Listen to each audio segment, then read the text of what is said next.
Welcome back to the channel. How are you doing? And as you can read by the title, I'll be reviewing Zack Snyder's Justice League, and this is a total honest opinion from an diehard MCU fan. So I've been loving the MCU movies since Iron Man, the first Avengers, or the Infinity War and Endgame, and I've been a Marvel fan. So like I've grown up with Marvel TV shows and all. So what do I think about Zack Snyder's Justice League? And first of all, the major question, was the 4-hour movie worth it? Absolutely yes.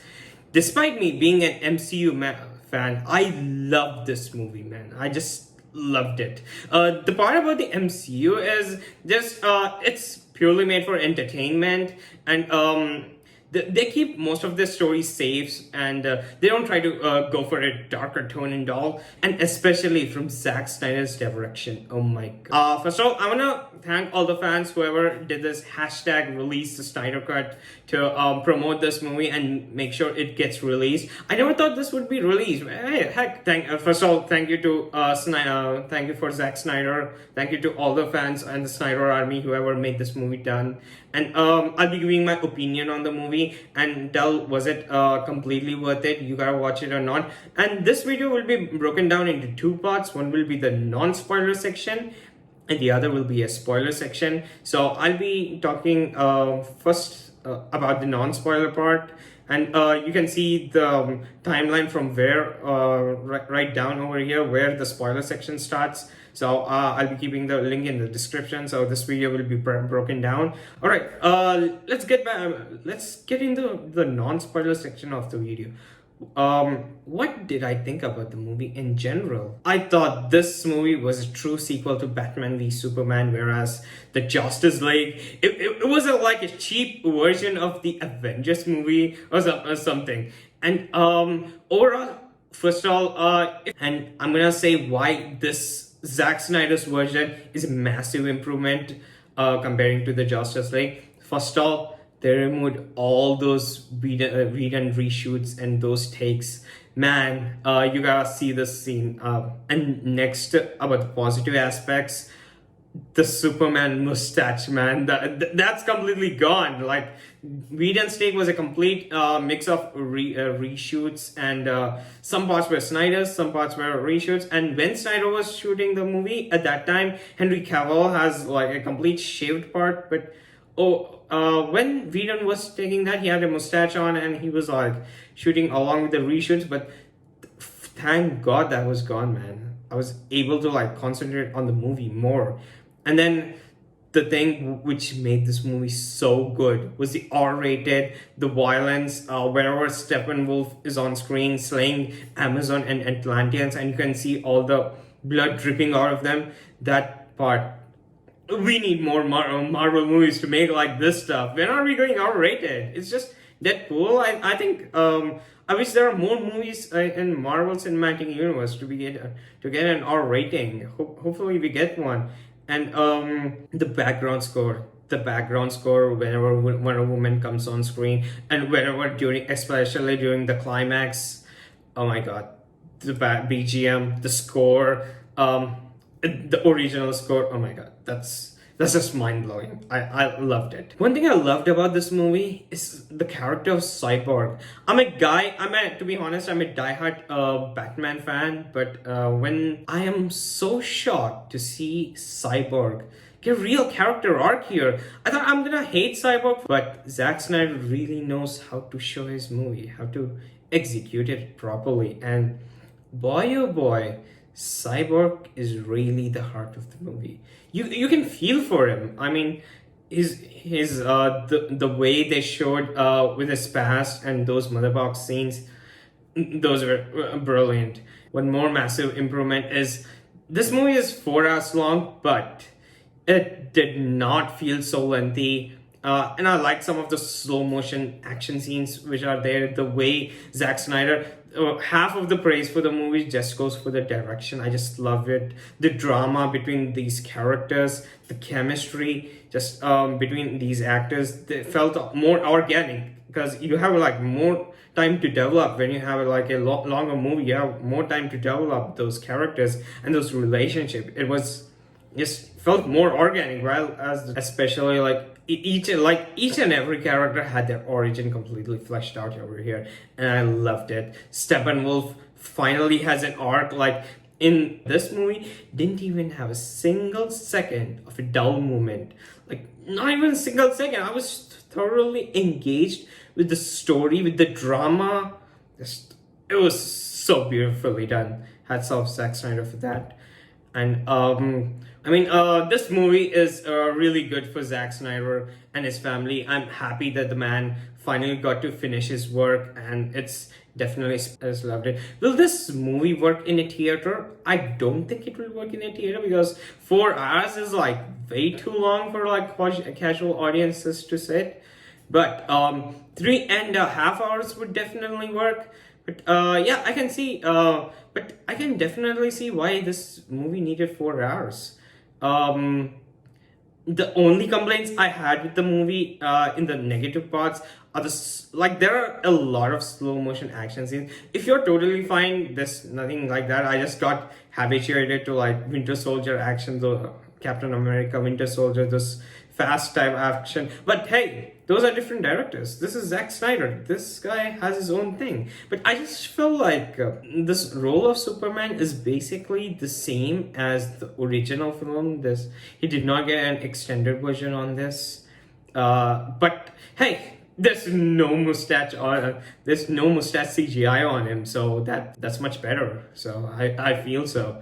And so like my only complaints, and yeah, definitely it's a slow burner. I feel even though it's a 4 hours and it does not have a dull moment, I feel it's a slow burner. And I suggest to, like, if you're like a casual audience who cannot sit for a 4 hour, I suggest to like taking breaks in middle, or otherwise watch half of the movie today and watch half later tomorrow, like that. And but I think this was originally made for a mini series rather than a full movie, but they did. So not much of a big complaint. Those are the small things. And that's it, guys, for the non-spoiler section. And I'm gonna rate this movie a 9 out of 10. I just loved it to the heart. And it's definitely not Avengers Endgame or not Avengers Infinity War. I'm not gonna compare them to Marvel, but so far I think this is the best DCU movie ever made. I don't know, I'm kind of a bit conflicted between Wonder Woman and Zack Snyder's Justice League, but I'm gonna give this movie a 9 out of 10. I just enjoyed it thoroughly, and I just have no words.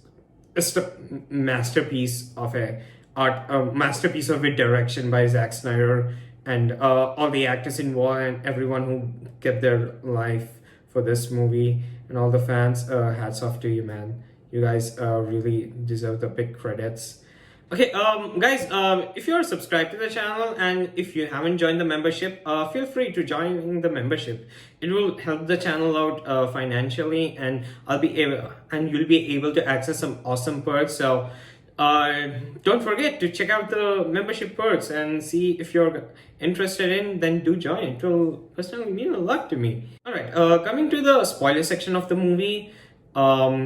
Especially the movie entirely begins with the end of like Batman v Superman, where Superman sacrifices his life to save the whole world from doomsday. And when Superman like shouts the death cry, it travels to the entire globe, alerting that the bell has rung. And yeah, Lex Luthor's dialogue of ding ding ding makes total sense right now.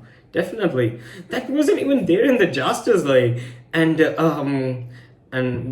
that's what I loved it. The bell is rung, and there's a reason. I was like having a question: why didn't Steppenwolf come before? Why didn't Steppenwolf come before? Why did he come now? Because Superman's basically dead, and Lex Luthor was like communicating with Steppenwolf like Superman's dead and the bell has been rung. So I felt that was a really great way to start off the movie rather than what we got in the and especially the story with Steppenwolf and the Amazonians. Steppenwolf versus the Amazonian was so bloody, man. I'm just gonna rewatch that fight again and again. That was like so brutal, and Amazonians putting their life to putting their entire life and sacrificing just to get the mother box protected, and no cringy dialogues here. Like, man, whenever Steppenwolf is on screen, it's like he's really intimidating.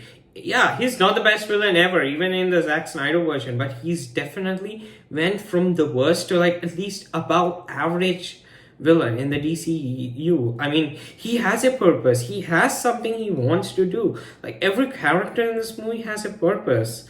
So they really fleshed out the character and the relationship between Steppenwolf and the Darkseid. We'll be going to that later. Coming to the Flash part, like his introduction part, when he was coming to the Flash part, during his one of the girls gets into an accident, and Flash was eating a hot dog. I mean, not eating a hot dog, I think, yeah, he kept it in his pocket. That part, yeah, that was so weird. I was like, was that necessary? Yeah, it kind of felt off, to be honest. And with Cyborg, the dynamic of his entire flashback in the football field, and like how his dad was busy with the lab work, and that dynamic between Victor Stone and their parents, that was so good. And how their mom died, and the whole emotional part of Cyborg was just so brilliantly done. It was really the heart of the movie. And also, like, they cut a lot of portion of the Cyborg in Justice League, but here they completely explain the powers of Cyborg. Like, he can hack, he basically has a control of the entire world. That's what the Mother Box did. And the Age of Heroes, coming on to the Age of Heroes part, it was so good to see young Darkseid invading the planet Earth for the anti-life equation. I mean, I think at that point he didn't know like anti-life equation was on Earth. He was there to like conquer Earth, and he lost. Like, that was his first defeat. And yeah, Darkseid basically cutting off the Green Lantern's hand. Oh my god, that was such a brutal scene, man. And I was like, no words, this brutality is on next level. And then Darkseid getting wounded, yeah, that was well done, I felt. And yeah, that was, instead of Steppenwolf, it was a really good thing to bring young Darkseid in that scene. And yeah, it was like watching Steppenwolf getting scared, being afraid of Darkseid, and whenever those parademons bow to them. And you know the entire reason in this movie why Steppenwolf was doing what he's doing, which they didn't show in the Justice League.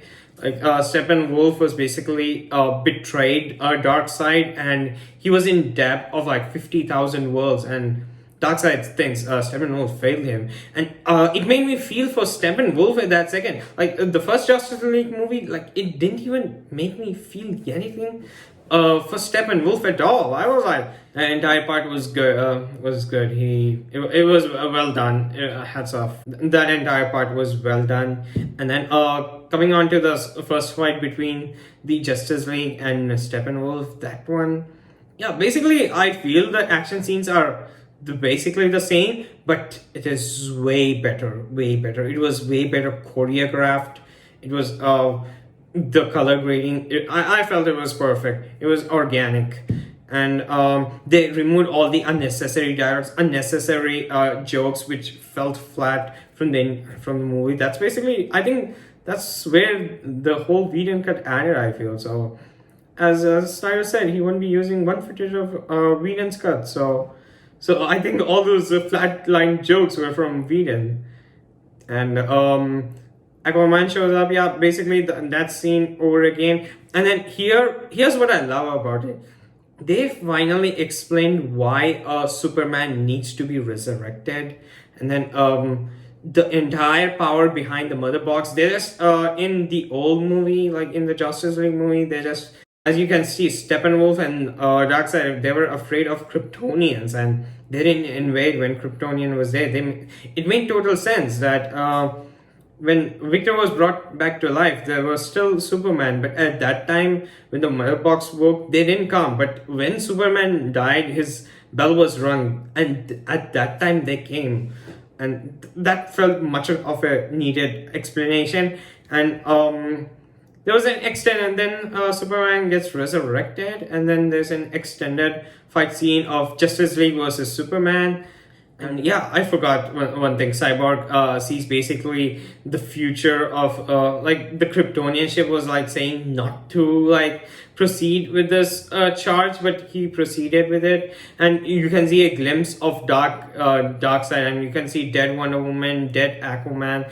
That scene was like basically reminded me that Scarlet Witch when Scarlet Witch gave vision to Tony, what happens if Thanos invades Earth and you see all the dead Avengers and he's the reason. That's what this sequence felt like, and I was completely okay. It was a good and a horrifying scene, and it was very effective. And then climax. It was well shot, well choreographed. The color grading is much better over here when comparing to the other movie, and it was so. I mean, it was so good.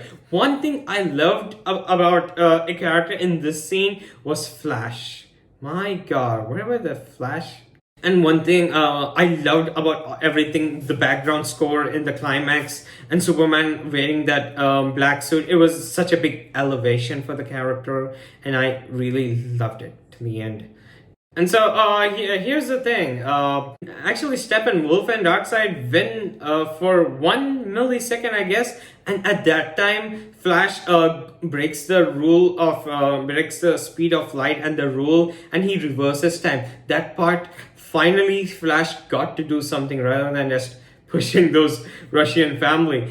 That was the best part of the climax. I just loved the whole third act of the movie. It was just mind blowing to experience it. And at least, and over here, instead of Superman just punching, Steppenwolf not being a punching bag by Superman, here all the members of the Justice League were able to show their powers. I mean, especially when especially when Aquaman stabs Steppenwolf, and then Wonder Woman cuts off Steppenwolf's head and send it back to Darkseid. Man, that shot. It's just gonna be golden for few days to talk ahead. I just loved it, and Darkseid looking, and as you can see, it ends on a massive cliffhanger. And Darkseid basically knows where the anti-life equation is, and it teases Justice League 2. I think that's a massive cliffhanger, and not just part 6. There's an epilogue as well. I felt the epilogue was way too long.